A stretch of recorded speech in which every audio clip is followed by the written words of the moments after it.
The views and opinions expressed on this program are those of the guests appearing on the program and do not necessarily reflect the views and opinions of 8 News Now or Nexstar Media Group. Tonight on Politics Now, the race for Attorney General. We talk with Republican candidate Danny Tarkanian on his latest push for statewide office. Northwest Valley growth. Las Vegas Councilwoman Nancy Bruni on her re-election campaign and meeting the need for housing. And moving up, Nevada Democrats make another push to be first in the presidential primary line.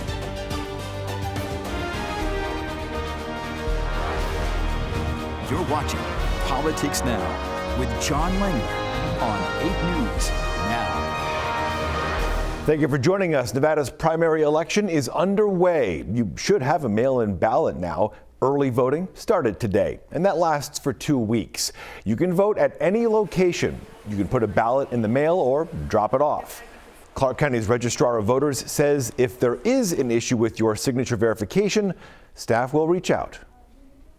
Most importantly, we reach out to them directly. We want them to know, look, this is what has happened. We need to verify your signature. Please call us. Please contact us. We do that right away, and we're going to do that daily until they reach out to us. So we hope that they understand, please, it's not spam. It is us. We want to make sure we count their ballot and they reach out to us immediately.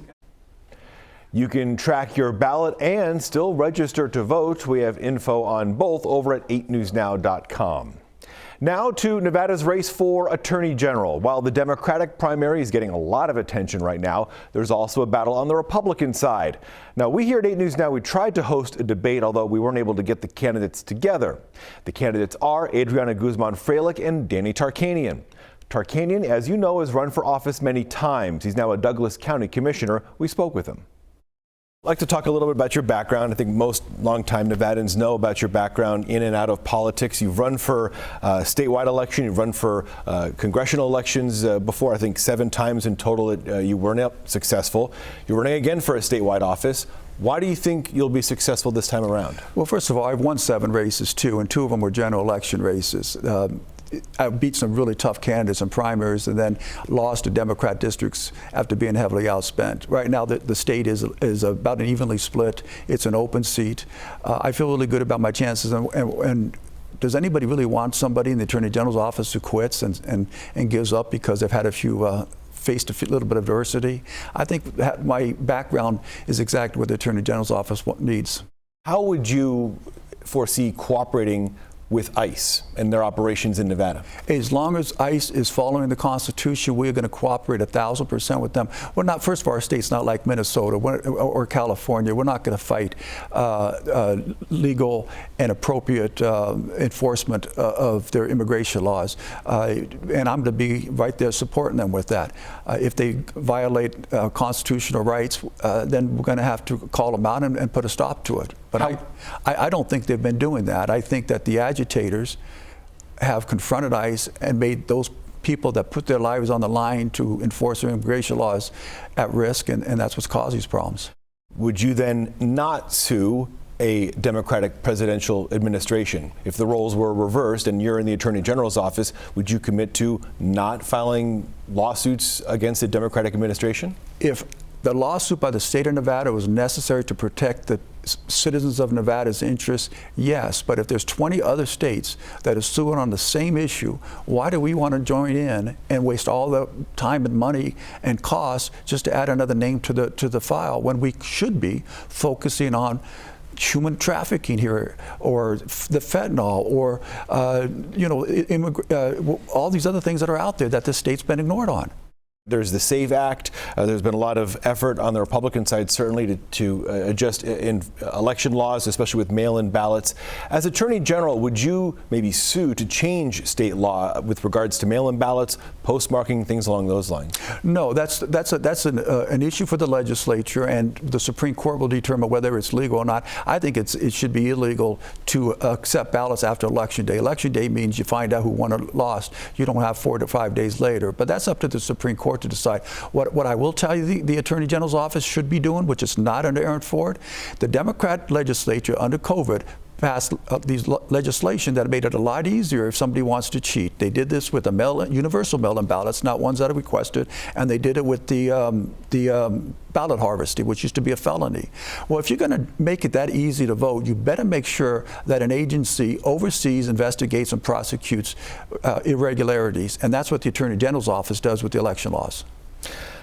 Finally, you've kind of touched on a couple of these things with regards to human trafficking. You've brought that up several times. What is an issue, if you're elected to Attorney General, that you would like to address right away?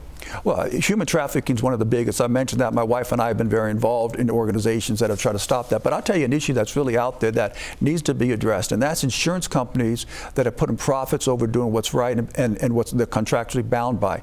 My wife actually had this happen to her, and I can't imagine someone, a senior or somebody on fixed income, and this happening to. They have a valid claim and they need treatment, and the insurance company either denies the treatment outright or they delay it where the person can't go on any longer and they don't get the treatment. I think that's criminal, and we're going to make sure insurance companies fulfill their legal obligations in taking care of the people that are their clients.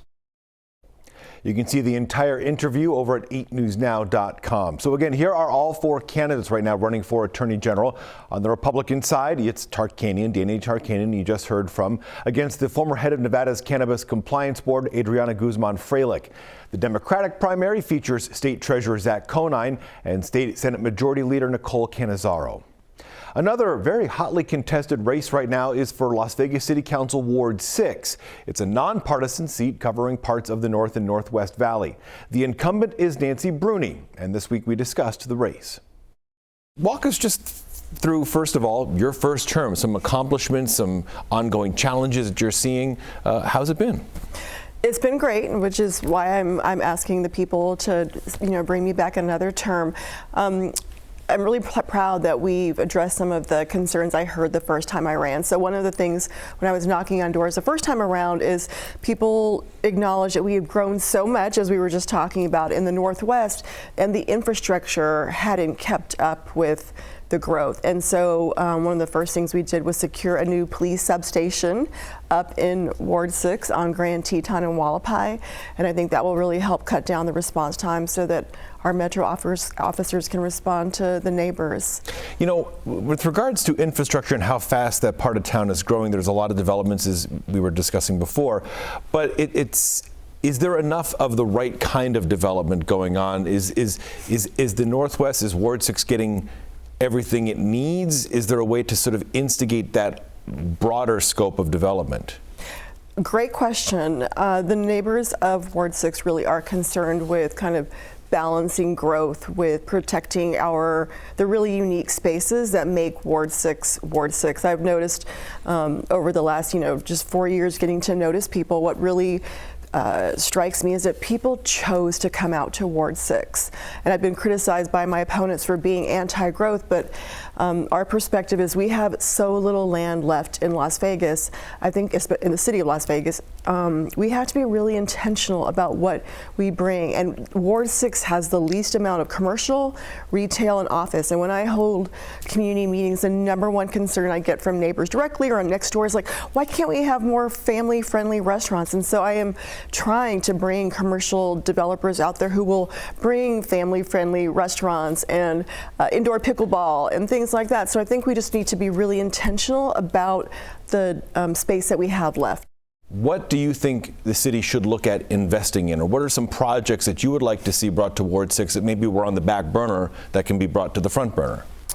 So luckily with that, we have a great city financial management team. The city manager's team is so conservative in its approach, and I think we got through Badlands in part with very few casualties in terms of laying people off, because our city team has been so financially conservative and always putting away more reserves than they were required to. So we did see a pause, as you mentioned, in capital projects. So the good news is we've got some park bonds. We are now going to restart some of those capital projects that had been postponed or slowed down. So I have a regional sports park out in Ward 6, 122 acres. We are now starting to work on that. So hopefully I'll see that come to fruition in the next few years, or at least one phase of that. Broadly about affordable housing and attainable housing, what more would you like to see maybe specifically in Ward 6? It seems like a lot of the projects are in the same sorts of parts of town. what could be added to Ward 6? We just opened a Heirloom at Rome, which was a senior affordable housing project at Rome in Decatur. So, and we've got already, I guess, kind of dedicated. It's city land, but it's actually drawing down the new Clark County Housing Community Land Trust. And so we will see a few more units in the next couple of years. That's county led, but they are using city land. I will say one conversation I am trying to lead is the development of condos. We stopped building condos around 2008, and I think condos are a great product. You want to make sure you have housing of all types and products for residents as they move through the life cycle. And condos are their ownership for sale, and they're more attainable sometimes. And so I would love to see how we can, as a community, come together and start incentivizing the development of condos. We have the entire interview with Nancy Bruni at 8newsnow.com. Now, this is a nonpartisan race. If a candidate gets 50% in the primary, they win the seat. If not, the top two candidates go on to the general election. Ms. Bruni has two opponents right now, Metro Police Union leader Steve Grammis and addiction treatment activist David Marlin. We've reached out to both of those candidates. So far, we have not heard back. Next year on Politics Now, the future of North Las Vegas. We'll speak with mayoral candidate Scott Black about his vision. Plus, improving education, a new program to help local underperforming schools.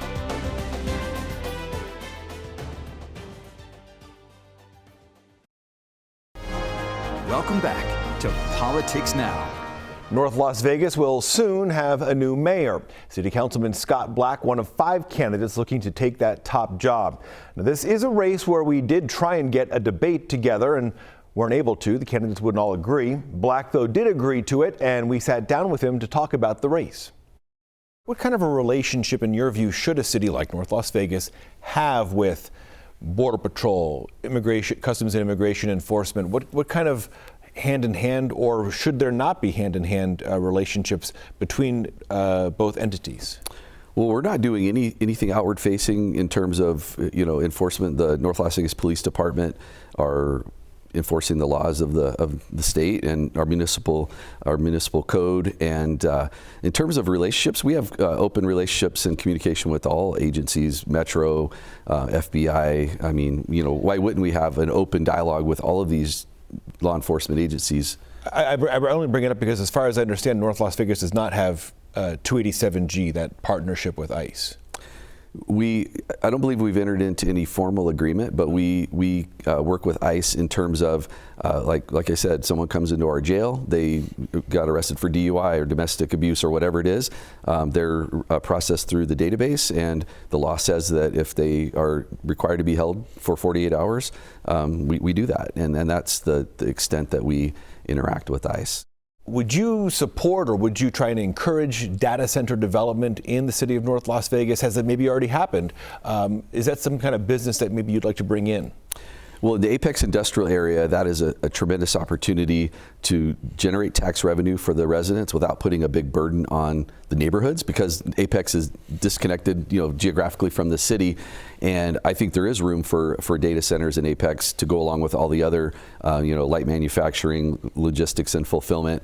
We already have a really successful data center in North Las Vegas. I've toured their facility multiple times, and they do not consume water. So they have a closed loop system. They fill it once. They use ambient cooling. They're successful at keeping their data equipment cool in the hot summer and without drinking a lot of our precious resource. So that proves that it can be done. The data centers of old were very consumptive use in terms of water. The modern, next gen data center, not as much. I mean, they consume a lot of power, but I think there is a place strategically for data centers, for those data centers that do it right. And there are out there that do it right. This is a bit of a strange question because I realize city government is nonpartisan. What is your political party? I am a Democrat. Okay. Yes. I think there have been some assumptions maybe in the past of your. When did you switch? I did. Yeah. So I was a Republican for many years. I changed to a Democrat, and I think it was in 2020. My wife's a Republican. She still loves me. After 33 years, that didn't damage our beautiful relationship. But the thing that's most important to me is, with all due respect to Carson City, D.C., hyper-partisanship, there's absolutely nothing about my job that I do at City Hall that's partisan. When you call 911, we don't say, are you Republican or Democrat? No, we say police, fire, medical. What can we do to help? And that's what I love about my job on the city council, is the nonpartisan nature. I don't work for a party. My opponent works for a party. I do not work for a party. I work for the people of North Las Vegas. If you're elected, if there's something that you have wanted to do that you haven't been able to do, either because of a lack of consensus or timing wasn't right, whatever, is there something that has been on your back burner that you're itching to present as mayor to the council and to the city? Not really anything very specific, but ever since I've been on the city council, I've had this desire to really tell the North Las Vegas story, the good, the bad, and the challenges, as well as the opportunity. I'm from North Las Vegas. I moved there in 1980. It's not a less than community. It's an amazing community with amazing people. And so I'm a marketing person, branding, image. I would just like to build upon what we've currently done over the last 9 years or more since I've been on the city council, and to just make North Las Vegas a place where people desire to come and be able to tell that story, to really tell the narrative of North Las Vegas, of what it truly is, and attract people to come and live and work and be part of our community. That full interview and an earlier interview that we did with Mr. Black's main opponent, Danielle Monroe-Moreno, that is all on 8newsnow.com. In all, there are 5 candidates in the race for North Las Vegas mayor. The others are Gary Bouchard, Zaire Langdon, and Henry Thorns. Next here on Politics Now, new school hours. We'll tell you which CCSD campuses will have longer days and why. Plus, a shrinking lake, the new government proposal to drastically cut Colorado River water use.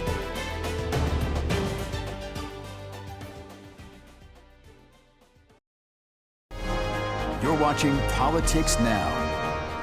Nevada Democrats are making another push to be first in the nation to pick a presidential candidate. Next week, the Democratic National Committee holds a key vote on the nominating order. Nevada's main pitch: our racial, income, and religious diversity. State Democratic Party Chairwoman Danielle Monroe-Moreno says it's also a strategic advantage for candidates. The presidential candidates can get on the ground, put their tennis shoes on, and actually get out and talk to voters very easily. We have 2 large media markets, so it makes it more affordable to compete here. As we just mentioned, Danielle Monroe-Moreno, you just heard from there, running for North Las Vegas mayor right now against Scott Black, who you heard from earlier as well.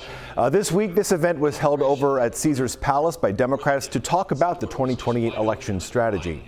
A new poll of Nevada Democrats by Third Way, which was involved in that event, shows 54% describe themselves right now in Nevada as moderate or liberal Democrats. 22% call themselves progressive. Only 5% say they're socialist. This week, Clark County School District finished its school year. When children go back to class in August, though, some campuses will have longer school days. It's part of CCSD's effort to boost low-achieving, underperforming schools. 8 News Now education reporter Joshua Piguero explains. As a high school teacher, I also see the reality that many students are lacking the academic, social, and behavioral skills they need for life after graduation. Gaudino Griego is testifying before lawmakers on Tuesday, praising a program that starts at his school in August. By the time a student reaches Desert Pines, we are not just meeting a 9th grader, we're meeting the full path that brought them to us. Targeting the feeder schools to Desert Pines and Western high schools, the pilot program starts at the beginning of a 9th grader's path. Both are 2-star schools located in East Las Vegas. These are the 16 elementary and middle schools, mostly 1-star, that feed into them. At the 12 elementary schools, CCSD will expand the school day by 19 minutes, focusing on reading and writing. For the 4 middle schools, Brindley, J.D. Smith, Gibson, and Roy Martin, the emphasis is on math, offering after-school tutoring and chances for extra learning during Saturdays, summers, and spring break. We are committed to the work, to its success, and to ensure student achievement is not determined by zip code. But what does this program look like in action? Brenda Pearson of CCEA gave an insight. Elementary, middle, and high school, they're learning what writing should look like in each of those. So it's almost a tiered process. Here's what we're going to expect in elementary and in middle and in high school. That way, when they get to high school, they don't have to start over. That was Joshua Peguero reporting. About 16,000 students would be part of this pilot program in 18 schools. If you need us to conserve more water, you need to give us more money. That is the plea from states along the Colorado River as they face water cuts. Upper Basin states are now asking Congress for $2 billion more. That money would go towards conservation efforts. This comes after a new proposal from federal water managers. In it, Arizona and California would reduce water use by 40%. There are no mandatory cuts for Upper Basin states like Colorado and Utah. Nevada water officials say years of conservation efforts puts us in a pretty good position for any potential reduction. Lake Mead, though, is expected to drop 32 feet next summer. Next here on Politics Now, tainted history. Why Clark County is renaming an East Valley park.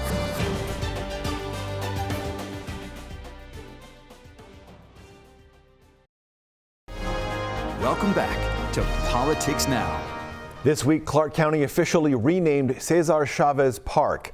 This comes after recent allegations of sexual abuse against the labor and political activist, who is now, of course, passed away. The park is out near Radwick and Owens in the East Valley. And this week, today, the commissioners held an official renaming event led by Commissioner Tick Segerblum. The park will now be called Mariachi Park. County leaders say it reflects the neighborhood's cultural roots and traditions. This week, Clark County commissioners also extended their contract with the Las Vegas Grand Prix. It now will stretch into 2037. It was supposed to expire in 2032. Formula One says this longer contract allows organizers to invest in long-term infrastructure improvements around the circuit. The Las Vegas Grand Prix takes over the Las Vegas Strip the week before Thanksgiving. So the contract's extended with the county and also with the LVCVA. That'll do it for us this week here on Politics Now. Stay up to date with all the political news at 8newsnow.com. We're back with you right here next week. Take care.